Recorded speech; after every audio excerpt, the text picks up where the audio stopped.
ladies and gentlemen.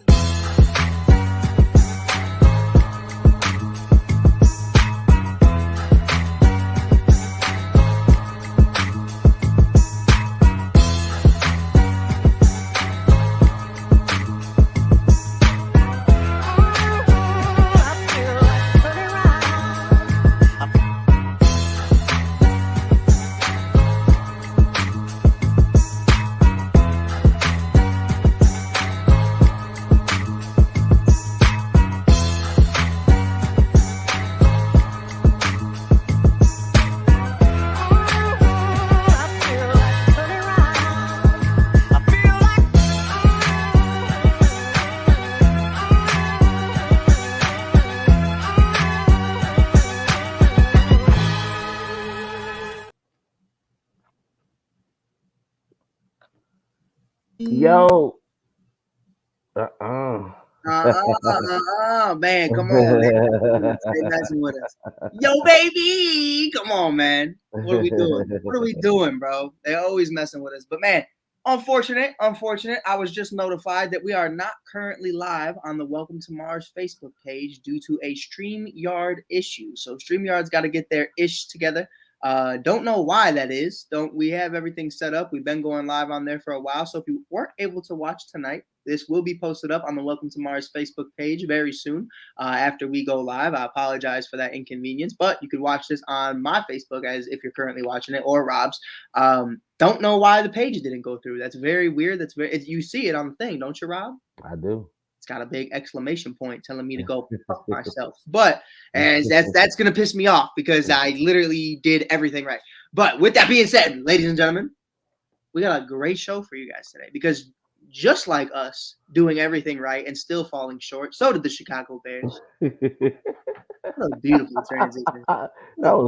That was like music to my ears, bro. What a beautiful transition. Rob, let's get our first football segment of Welcome to Mars. We waited a few weeks. We didn't want to go too deep on the deep end of the Tyson Bagent pool, and we didn't want to stay too shallow. So we stayed right in the middle. We kind of had our conversations on the phone and just texting each other. But yeah. I saw the most complete version of this team that we have seen all season long.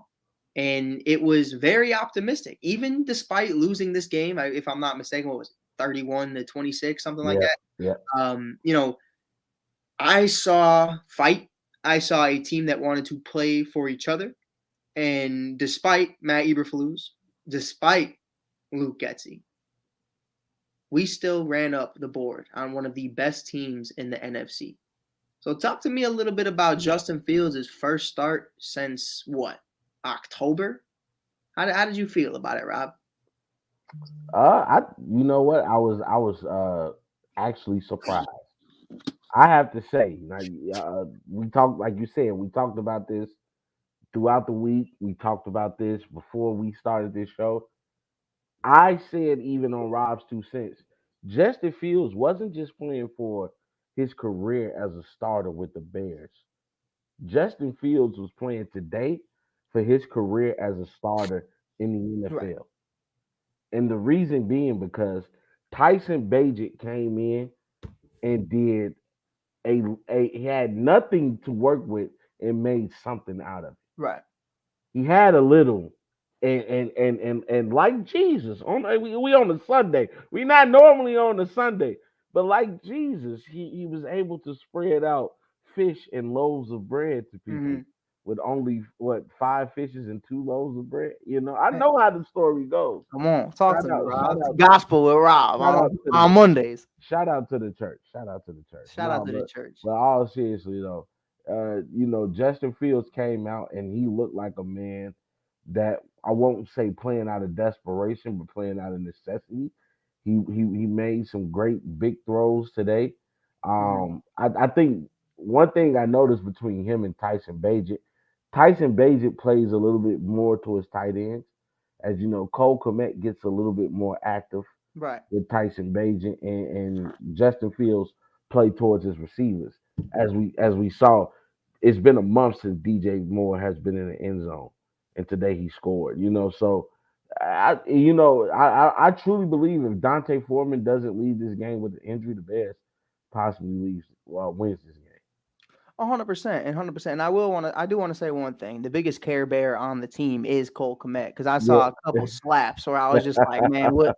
Like you're 6'6", man. We talked about it in the Broncos game. There's a 5'8" safety in Jackson that gets the pick to end the game. Play big, bro. I'm tired of Cole Kmet, bro. He gets these baby touchdowns and he does that dumbass baseball swing. The out of the park. Yeah, get out of here, bro. I'm about to get you out of the fucking league because I'm so tired of Cole Kmet running up these numbers and then going on a podcast all week. And I get back in the gym, bro. I'm talking my itch. You know what I mean? I don't want to. I'm so tired of it, bro. I'm so tired of Cole Kmet. I want to see more of Robert Tonyan. I felt like that all season long. And I don't know if Tonyan has it anymore. Maybe I'm curious to see the same thing. But he might be there as a advisor, as a a sort of go-to for the tight end position, but 100%. But I'd like to see more.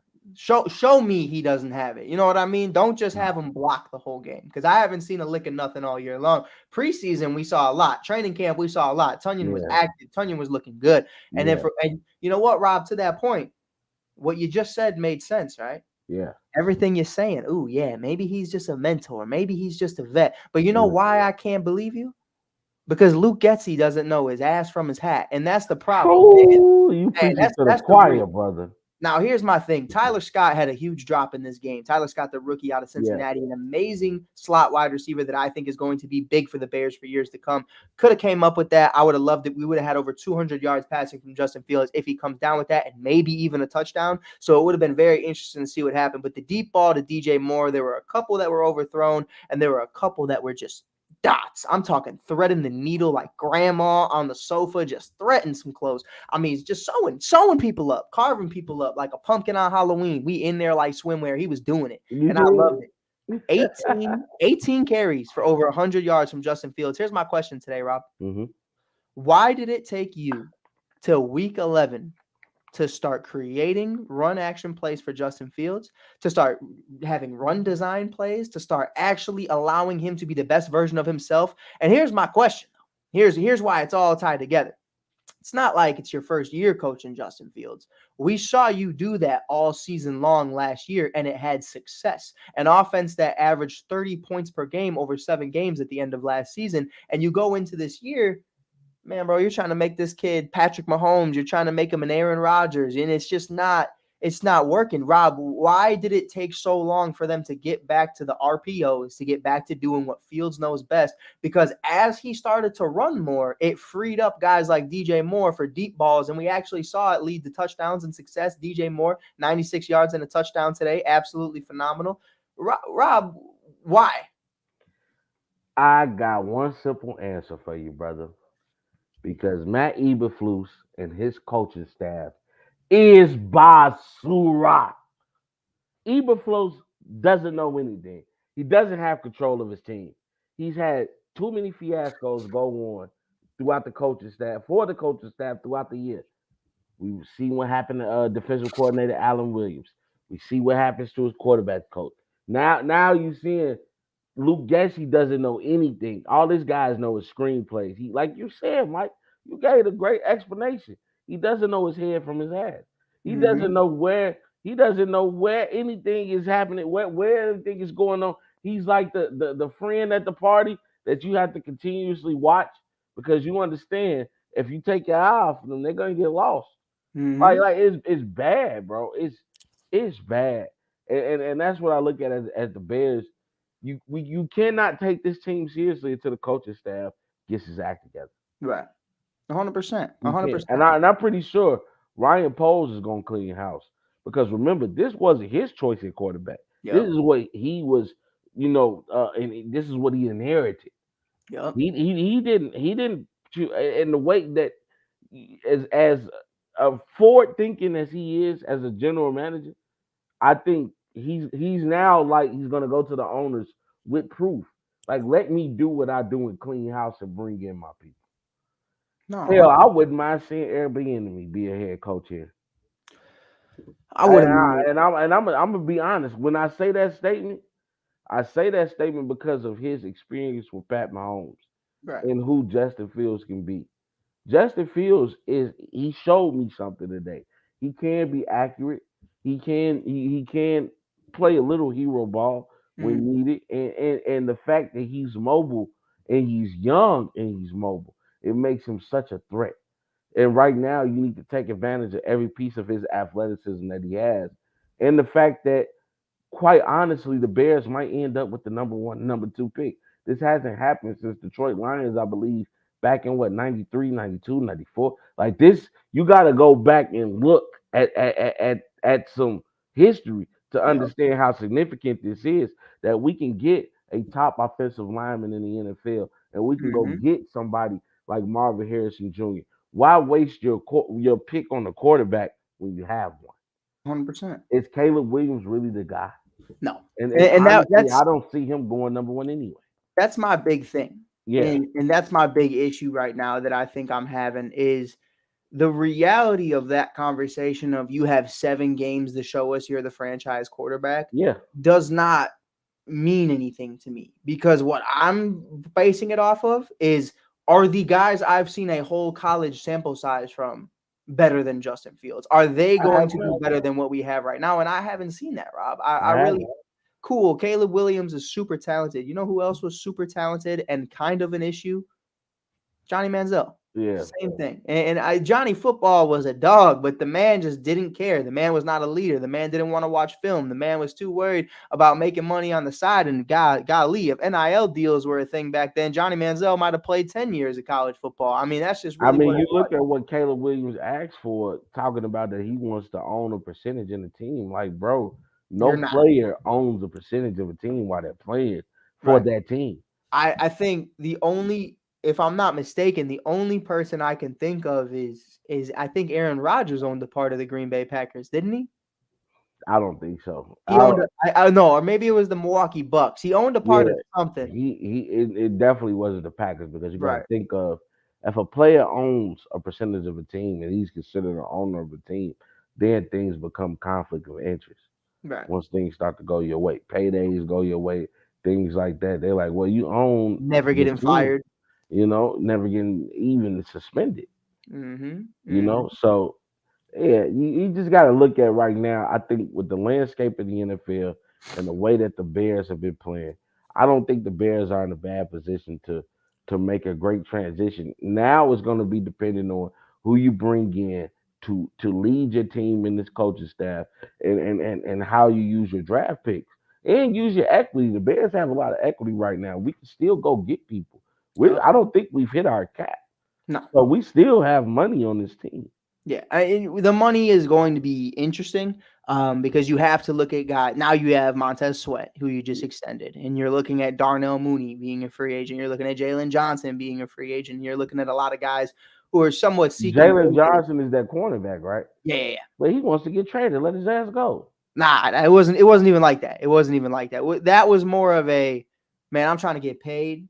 If you're not going to pay me, then trade me. And that was really what that was. That wasn't I have an issue with the team thing. You know what I mean? Like we see guys do that all the time. We saw Jonathan Taylor do the same thing, and now Jonathan Taylor is playing every single week. So I understood that from a marketing perspective. That was more of a, hey man, can you just get a feel out there, see if anybody's willing to pay me, maybe give you a top draft pick for me.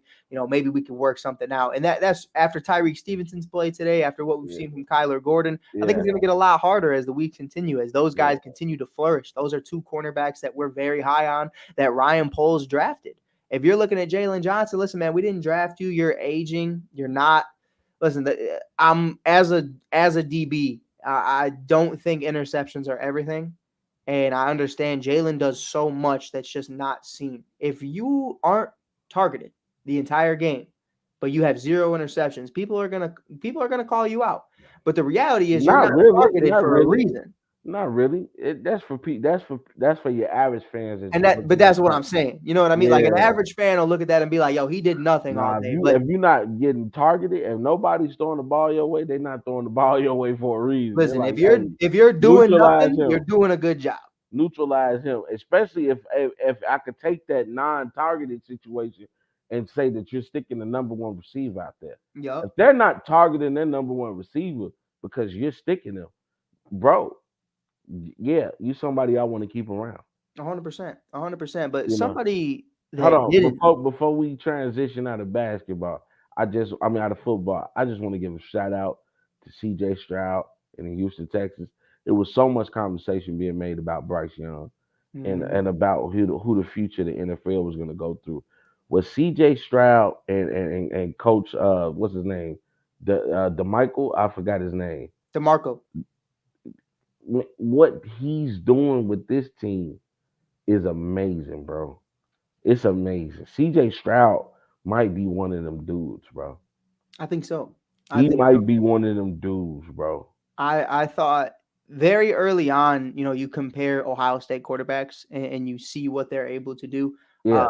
You look at a Dwayne Haskins, you look at a very short stint of Joe Burrow, a Justin Fields, and then obviously you get a couple other guys here and there, like a CJ Stroud. I looked at CJ Stroud. Ryan. I wanted to make sure I got his name right. Exactly. Coach DeMeco Ryan, yeah. But looking at that man and saying, like, CJ Stroud to me was the better quarterback versus Justin Fields, but I felt like Fields was the better athlete. And they're so different in so many different ways. Fields is going to attack you with his legs, but in college, he could also sling the ball, whereas I had questions about CJ Stroud's mobility come the NFL, but I knew that his passing game was going to be able to be maintained. And I think when you look at that and you look at what he's been able to do, and by the way, I want it known, Mike Hughes drafted Dalton Schultz in fantasy, and everybody called me crazy. And look at me now. Dalton Schultz has looked like the number one option for them. He's been an absolute monster. He's been an absolute animal getting after it. What he was able to do in Dallas was phenomenal, and I felt like that would translate well. The crazy thing is, and this is no disrespect, but I can't name 3 wide receivers on the Houston Texans. And C.J. Stroud is putting up numbers. I know Robert Woods is one of them, but he's not being very productive. Mm-hmm. I know Mechie is one of them. He was the rookie with I know Dalton Schultz. He has definitely been a contributor. Hell, my boy just hit a ticket off Dalton Schultz with on that ticket. And it's crazy. I should have betted that ticket. I feel really bad right now. 100%. But Rob, we are going to make a transition. Let's go. Somebody we shouldn't, or they shouldn't have bet on. Yeah. Jordan Poole and the Poole Party in Washington. Oh my goodness. Now you follow Trash man, yeah, that's him. You followed Jordan Poole, man, for quite some time. Obviously, you've been with Dub Nation for a minute. I've been watching Klay Thompson his whole career, so we got to really get a feel for who Jordan Poole was going to be. We saw him before anybody really knew who he was. We saw him when he still had the longer hair. Then we saw him start to feel himself when he started to become a splash brother. And then we saw everything debacle ever since. My question for you today, after everything that's happened throughout the first couple weeks of this NBA season, we've heard vocally, people want to say it was taken out of context, that, his teammate in the huddle was saying, hey, man, pay attention. He said, I don't got to pay attention. This is my team. He's talking about, I don't have to pay attention to game plans. I don't have to do this. I don't have to do that. Jordan Poole is absolutely horrible right now. I mean, he is not having a great season whatsoever. I really don't even know how to explain Jordan Poole's season so far. I mean, it's just not been at all what they brought in. Obviously, you trade away Bradley Beal, you trade away a bunch of other pieces, and you're hoping that maybe this kid and Kyle Kuzma can be the new face of the franchise. On the year, 29 minutes a game, 28.9 minutes a game. He's averaging 15.5 points on 39% field shooting.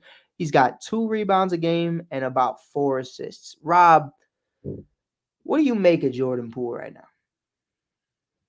He thought he was more than what he was.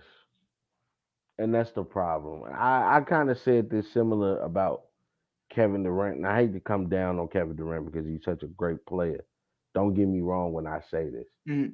But what I said about a lot of people that's played with Golden State is it's amazing how you're able to look better than what you are when you're playing next to killers. Right. See, it's a difference between playing next to like-minded people as opposed to playing next to killers. You can play next to somebody good and still be semi-successful. But when you play next to killers, it's easy to mask up what you lack at.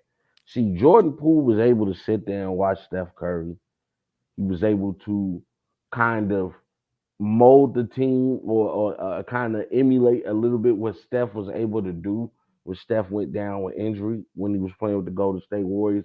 And then to come back and be the sixth man the guy right behind Steph, the first guy off the bench, and being able to play in crunch time when you're able to kind of formulate this death lineup as Steve Kerr likes to do.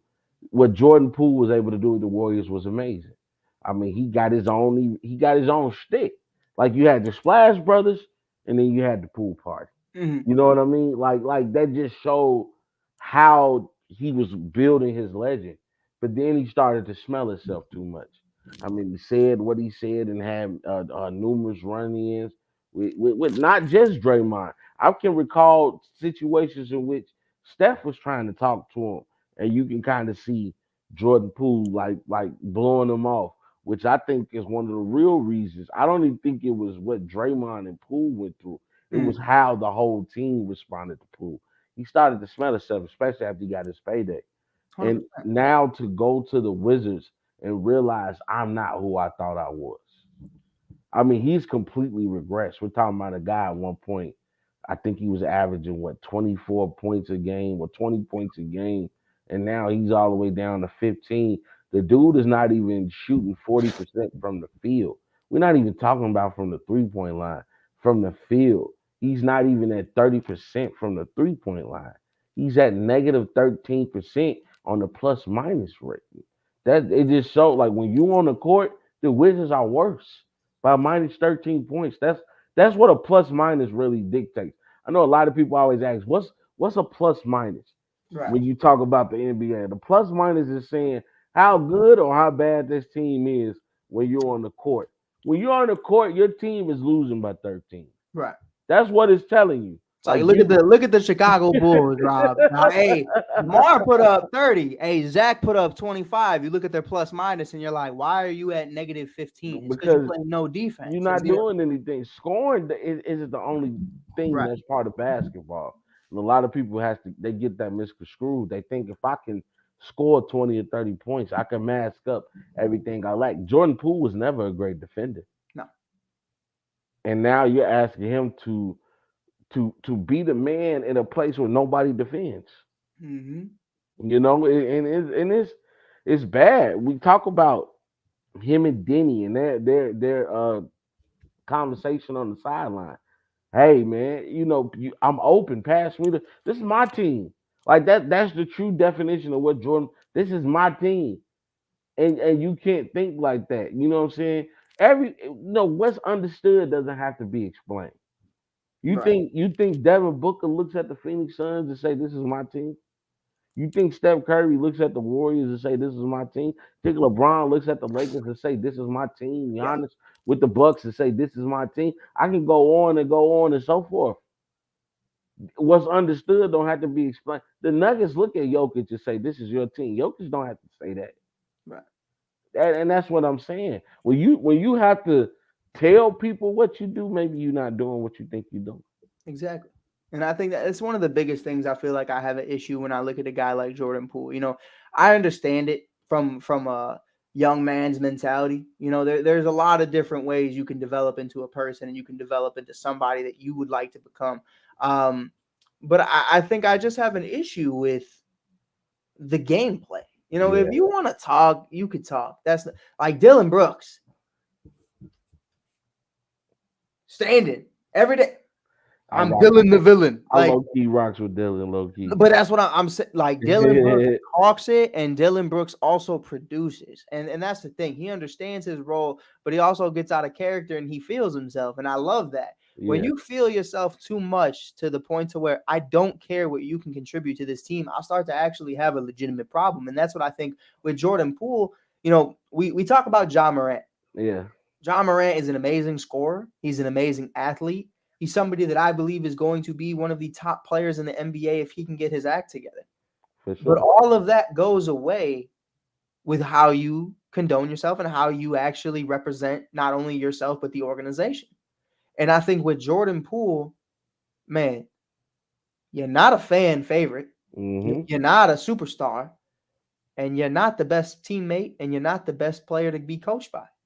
I mean, that's just real. And it's like you have to be good at something to remain in this league. Patrick Beverley talks about that all the time. Hey, man, I might not be this, but I'm this. Hey, man, I might not be this, but I'm that. Hey, look at me. Look, I'm doing this. I'm doing this. I'm doing that. I'm talking. I'm getting vocal. I'm helping my teammates. I'm cheering on the sideline. I'm doing what I need to do in order to have success. Whereas Jordan Poole, I won a championship, and now I'm the shit, and I'm the greatest point guard to ever exist. And that's really the mentality I've been getting. And that's, that might be out of pocket from me. But hey, man, that's what I've seen. I don't think it's out of pocket. You know what I mean, though? Like, oh, Mike, maybe you're going too far. Man, maybe you're giving me too much to base it off of. Maybe that. Maybe you got punched in the face for talking too crazy to Draymond Green, and maybe everybody looked at Draymond a little crazy at first, and now everybody's kind of looking back and being like, should have did it sooner. Should have did it sooner. Then you went the whole season ignoring the man. And it's just like, man, bro, I have nothing for him. But that leads us with our next topic. It's a new segment on the show. I'm really excited about it. Our Charmin Soft Player of the Week. We're going to pick one player a week that maybe it's their game. Maybe it was a verbal comment. I'm excited about this, Rob. Now, we're not coming for anybody's throat. This week, you could be the Charmin Soft Player of the Week, and next week, you could be the MVP of the league. It all depends on you, baby. This is nothing personal. But, Rob, may I go first? You may. You shall. I would like to give, especially with last night's victory against the Miami Heat, I would like to give my Charmin Soft Player of the Week to Zach LaVine. At first, I wanted to go on a whole segment and talk about, hey, man, this is why he's the Charmin Soft Player of the Week.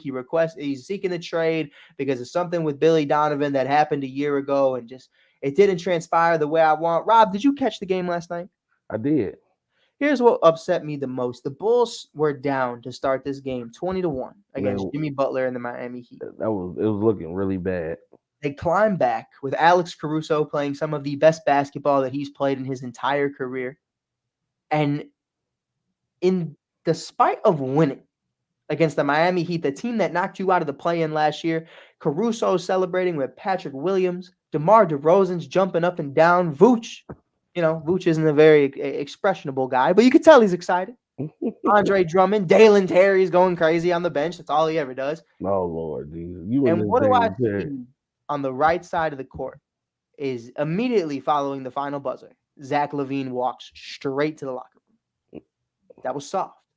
The way you're condoning yourself. I see you wearing the LA hats in post-game interviews. I see you with Clutch Sports. I see you doing your stuff. Man, Rob, it's just somebody said this to me the other day. They said, do you see it the way the Bulls made Jimmy Butler the villain in the Fred Hoiberg era? And I said, no, I don't, because Jimmy never condoned himself that way. Jimmy never acted like he was bigger than something. You know what I mean? Yeah. Now, in Minnesota, yes, Jimmy did that. But Jimmy was rightfully so with what was going down in Minnesota. Yeah. But in Chicago, Jimmy just said, I just want to win. I have never heard those words uttered from Zach LaVine's mouth.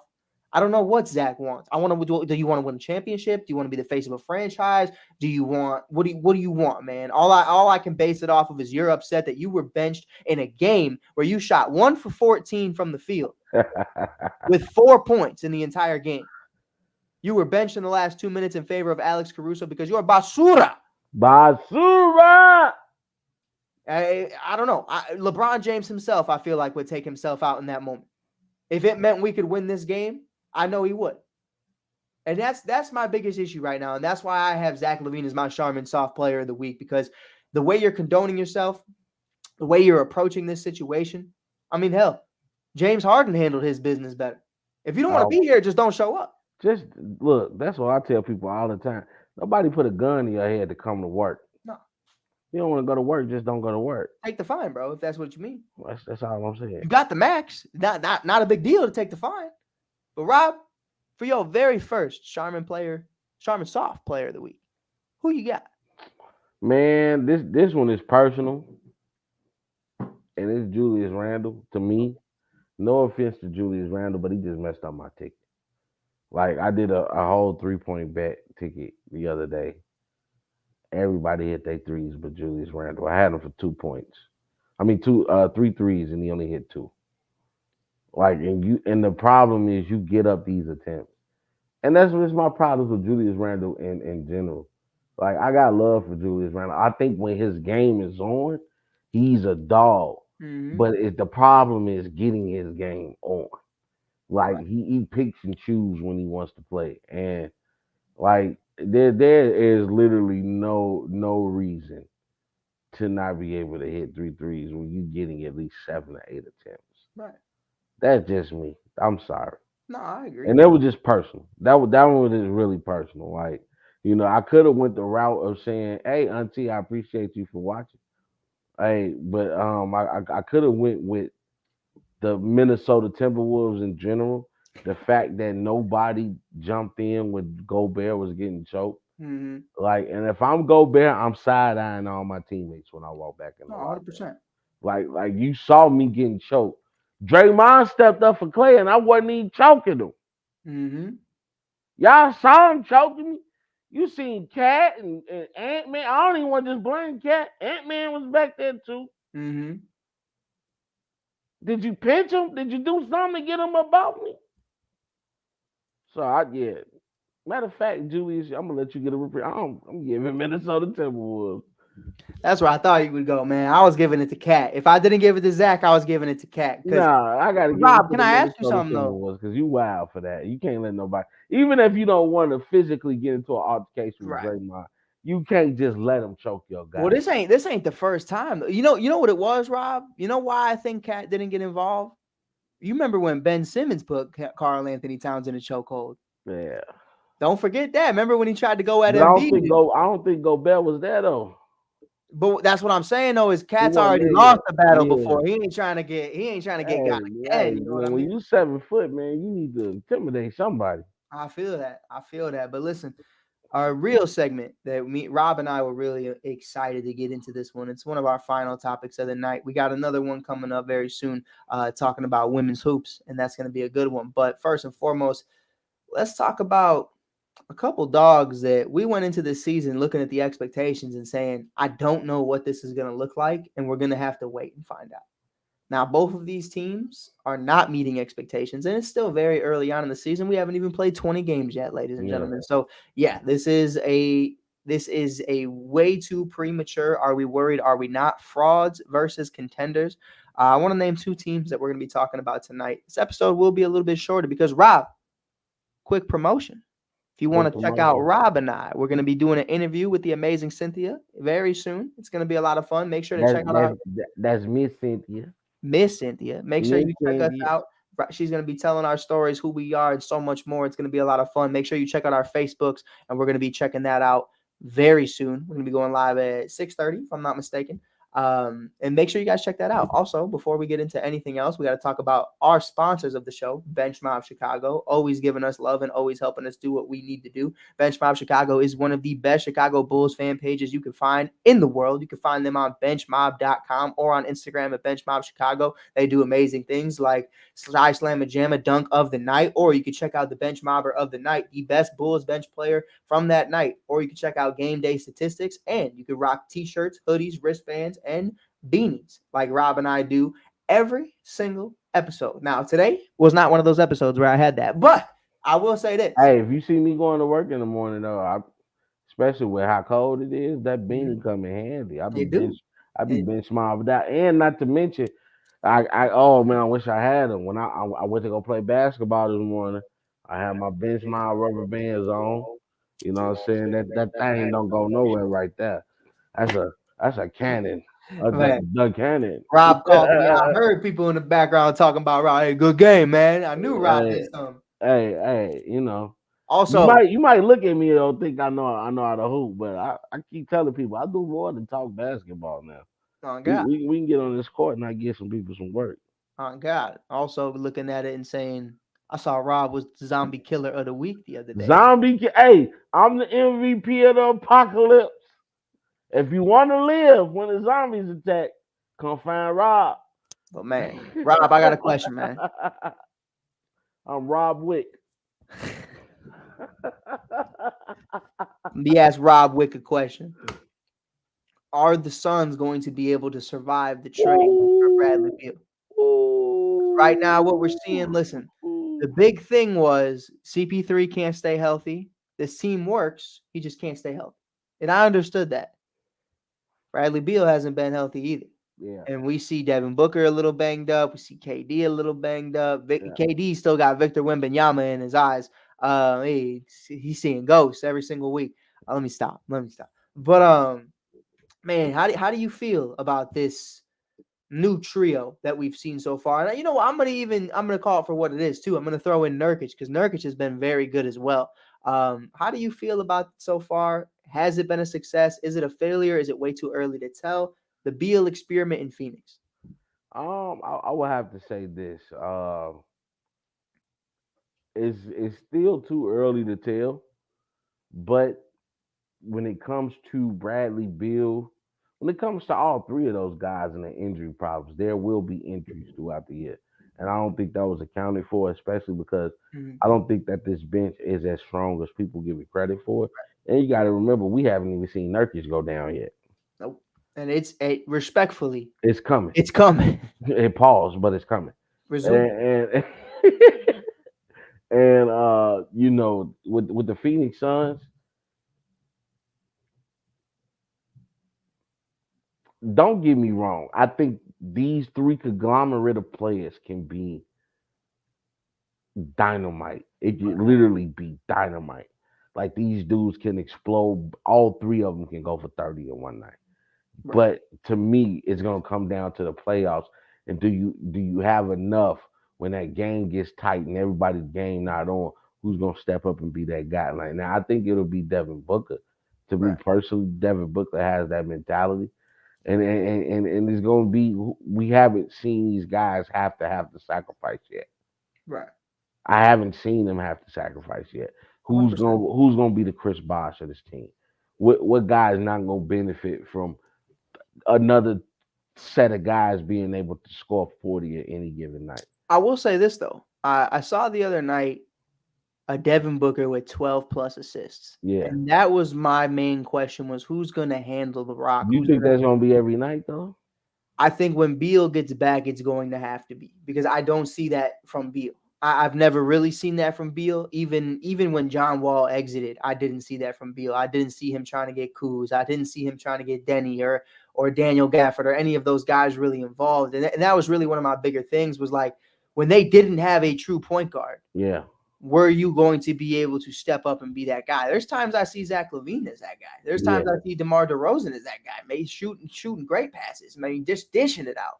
And I don't ever really see that from Bradley Beal. I think their perimeter defense, I think what they're able to do is very similar to the Los Angeles Lakers. And I look at how they're handling it and saying, we're just going to throw a superstar on top of several different problems. And that's really where I'm like, all right, well, Bradley Beal is cool and that fixes one problem, but now there's 7 more. And that's really just going to get disguised over big names. We've seen teams like the Los Angeles Angels or Los Angeles Clippers do that.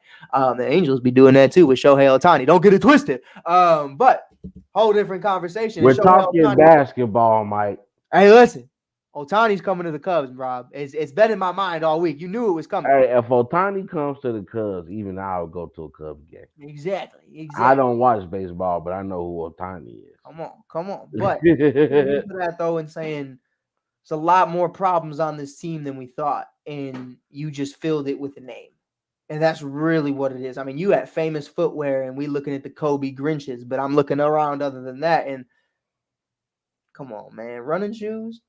What are we doing? Crocs? What are we doing? You know what I mean? A lot of other stuff going around here isn't going. You know what I mean? We are not in there like swimwear, baby. We are not rocking with it. But a team that I'm rocking with, that I have these same conversations about, is a team that you and I in one of our first episodes together discussed, in the Damian Lillard trade. We knew off rip that it was going to be a very different look for this Milwaukee Bucks team. Jrue Holiday was the X factor that won them a championship. Yeah. That is not a hot take. That is a fact. They needed his defense. They needed what he was going to be able to do as a facilitator and as a scorer, and able to get over the hump. And they were able to do that against the Phoenix Suns, which is ironic because we're having this conversation. But both of them seem like 2 peas in a pod, Rob. And with Damian Lillard, man, I mean, Dame's putting up the numbers. Dame is showing up night in and night out. But Milwaukee, it still just doesn't feel right. Where are you at right now with Milwaukee and what they've been able to contribute throughout the first 10, 15 games? Milwaukee is going through a similar problem. I think one thing that went overlooked when it came to Dame Lillard, we kind of saw a decline in him last year. Like health wise, he wasn't there, and when he was there, he had games where you can see glimpses of the old Dame, but he wasn't the old Dame. And he's been going through a lot of personal issues I don't want to step on. Right. But he's going through divorce issues with custody of children and things like that. It's a lot. Um, It's a lot to it's a lot to process, especially when he has to make accommodations to be in court every 2 weeks. You know what I'm saying? So it's like you can't even really process the magnitude of everything that's going on when you're thinking about the future of your family and things like that. And I hope everything ends well for both parties. I'll say it like that. But um, it's just tough to go through a situation like that. And to me, I've said it once and I'll say it again. I've said like with the Buffalo Bills, I don't think they'll be successful until they can get a consistent run game. And I say with Milwaukee, they won't be successful until Giannis is able to really add more things to his bag. right. I think what a lot of what Drew Holiday and Chris Middleton, because you got to remember Chris Middleton was a different player when Drew Holiday came over there. Like Mm-hmm. Chris Middleton hasn't been the same Chris Middleton. No. So you have to remember these two guys were able to hide a lot of deficiencies that Giannis had. And yes, you do gain more offensively with Dame. You lost a lot defensively with Drew, and now you're asking a lot of your bigs to try to cover up what your guards can't cover out there on the perimeter. Where it was different, where Drew Holiday and Chris Middleton took a lot of pressure off Giannis and Brooke Lopez because of what they were able to do up top and Mhm. guarding guys on the perimeter. And Dame, as much as I love the guy, he can't guard anything.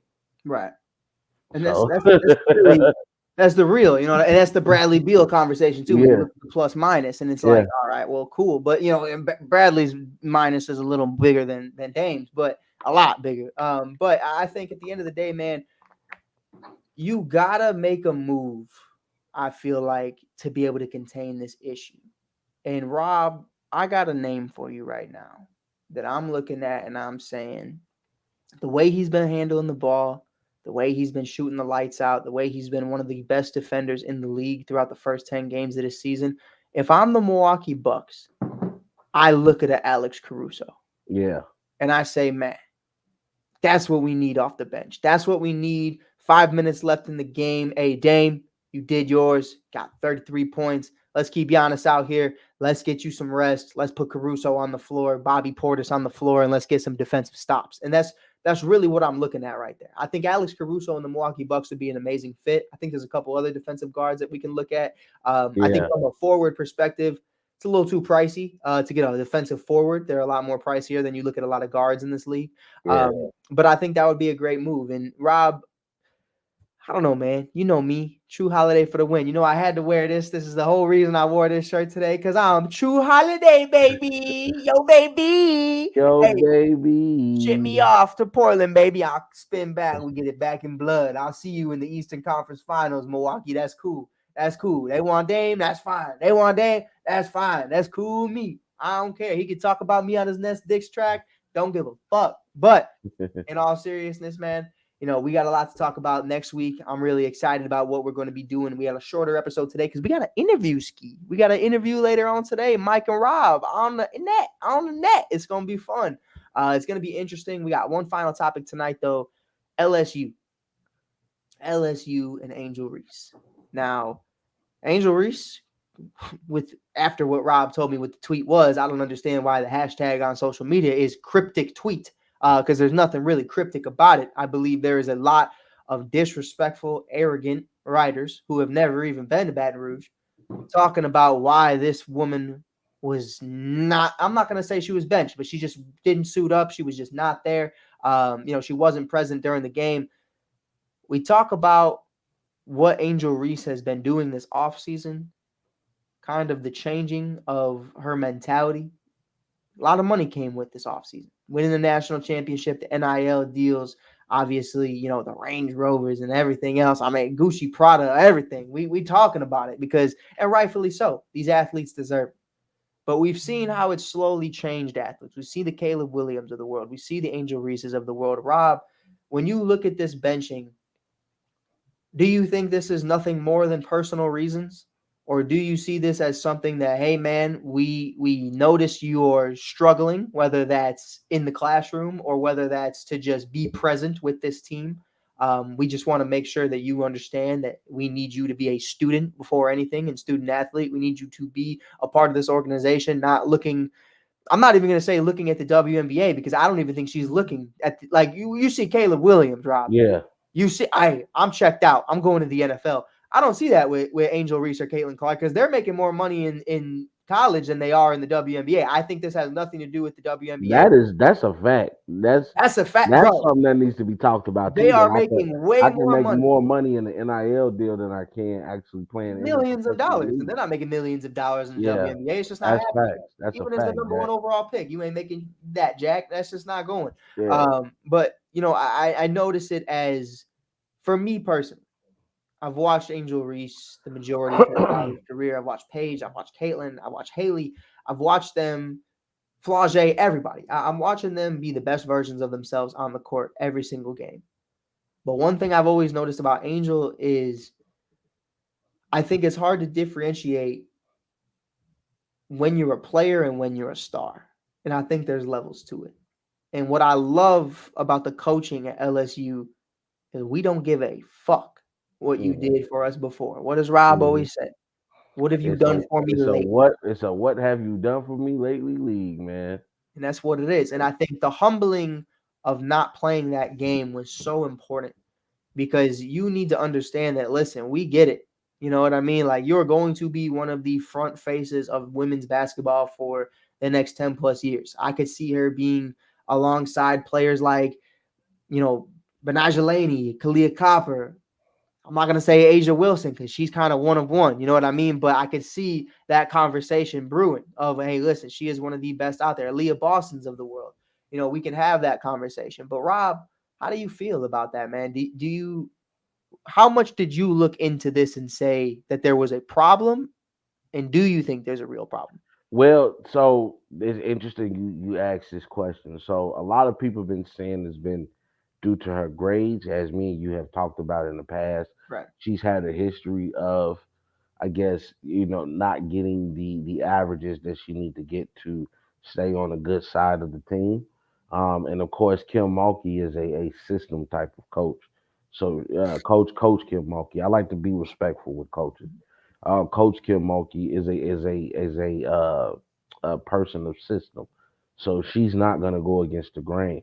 But from what I've been reading, apparently is because of Angel's attitude. Mm-hmm. Now, you Now know, remember what Angel just said though. You know what I mean? Like at the y- same time, yeah, don't read don't too believe what you read, but we also have to do our due diligence, right. and according to Sport News at MSN.com, Microsoft Network, they were saying that it's been like some type of social media turmoil, a few between Angel Reese's mother, um, um, uh, and Kia Brooks, who's Flajay Johnson's mother.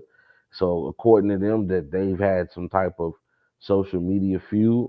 But I think her mother came out and said like, it's nothing between us and things like that, and that's why Reese kind of came out with the tweet of don't Right. believe everything you read. But Angel Reese just has to get it together. I'm gonna just say it like that. Anytime your name comes up in some junk, it's because usually there's something happening behind the scenes. Mm, Now, whether you going through the Jordan Poole effect, you're starting to smell yourself too much, or whether you do have some negative naysayers just looking to write any report about you. You just have to be careful in how you move. And I think what happened was the fame. I won't even say the money. The fame got to her head. Who right. she became on TikTok, who she became on YouTube, who she became on Instagram. And now you're going from thousands of followers to millions of followers. Your name becomes a household name. You have to move accordingly. You have to be there at practices. You have to show up in school. You have to, maybe you go hit up other star players. Hey, I know a lot of star players who probably really didn't do nothing in school. You just had the right connections. Right. Hey, hey, Hey, but Rob, let's hope this young lady though gets it together. Hey, Rob. Yeah. I ain't gonna talk about D Rose's college experience. Hey. I'm just Y'all leave saying. Rose out of this. Rose is a smart young man. Rose is a very smart young man, but I remember once upon a time we had conversations about them test scores. But hey, it is what it is. The money got made. That's all I know. Hey, but you got to also understand too. There is a bias. You know what I'm saying? Like there's a bias if you're white or black. There's a bias if you're man or woman. It's human nature. 100%. And unfortunately, that's what you're gonna have to run into. So Angel Reese has to understand the same leniency that a man might get away with, whether right or wrong, is not the same leniency that she's gonna get away with. I'm not here to discuss right or wrong. I'm not here to be the political guy. I'm just here to tell you what it is, and that's what it is out here. You know what I mean? And Angel Reese has to understand, especially not just as a woman, as a black woman, you're gonna have to move 10 times. You have to be 10 steps ahead of people because there's always gonna be some BS around the corner. That's just speaking as a black man. It's always some BS around the corner. And you see how fast a John Morant can be pictured as a villain over the smallest of things, the biggest of things. We've seen Ja kind of go through different levels of this, obviously, and it's nothing close to what's going on with Angel Reese. Ja is light years ahead of what's going on with Angel Reese. These are little kind of minor inconveniences with Angel versus Ja actually going out here and just acting a fool. But I think you can fall into that very quickly, and it's painting that image of your brand and who you are, and it fucks with your money, and I think it's really important. But not to mention, look at let's take this example, right? Everybody's been making comments because even I made a comment like, "Hey man, I didn't see you in the gym, Angel." You know what I'm saying, during the summer. We didn't we didn't see you practicing as much. We saw you on the beach and on vacations with your boyfriend and you making photo shoots with I saw her with you. What's old girl named Tia Cooper? Like you out here doing photo shoots with her and things like that. But now put this on the flip side though. This is why I say it's not even just a man-woman thing, not just a black and white thing too. It's also a winning thing. Winning tolerates more. It allows more to be tolerated. Joker did the same thing. We didn't see Joker pick up a basketball during the summer. I saw Joker racing horses. I saw Joker at parties and dancing in the middle of the street, drinking, smoking, enjoying being back in his home country. But to us, we make a joke about it, but that's because Joker's a winner.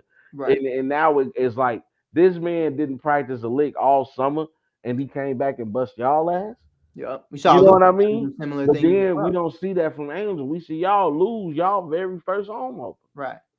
And that's what I'm saying. Like winning allows more to be tolerated. Right. We saw the same thing, very similar with Shaquille O'Neal. I mean, come on, like people were very critical on Shaq and his work ethic, but 3 in a row is 3 in a row. He won, and then he won a fourth one with Flash. So I mean, you know what I'm saying?